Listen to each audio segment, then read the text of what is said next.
Dans les frigos, on utilise des systèmes avec des gaz à effet de serre pour produire du froid. Et donc ça, évidemment, on serait content de pouvoir trouver un système sans ces gaz.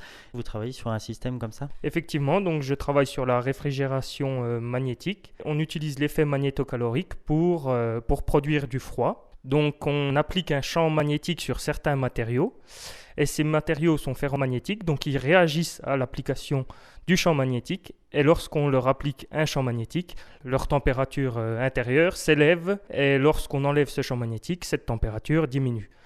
Donc lorsque la température du matériau va s'élever, on va récupérer ce chaud et inversement, quand la température va diminuer, on va récupérer le froid. Pour l'instant, c'est pas un frigo, mais c'est une manip de laboratoire. Et ce qu'on voit, c'est comme si c'était deux aimants, c'est ça, avec au milieu une petite plaque ? Donc c'est ça. Dans notre cas, on utilise donc un électroaimant. On peut commander le champ magnétique à la valeur qu'on souhaite. Ça joue sur les matériaux ferromagnétiques tels que le gadolinium qui élèvent leur température de 3 degrés pour un champ magnétique de 1 Tesla. Mais avec des systèmes, on peut récupérer ce gradient de température et aller jusqu'à un delta de température bien plus important. Et donc ce gadolinium, à la maison, si j'ai deux aimants, je le mets au milieu.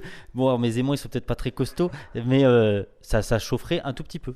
Ça chaufferait un tout petit peu. Malheureusement, au grand public, c'est encore impossible. C'est très rare et c'est très cher. Donc on parlait des frigos au début, mais peut-être la première application de ce système, ça ne sera pas vraiment dans les frigos ? Ça ne serait pas les frigos, ça serait plus l'automobile.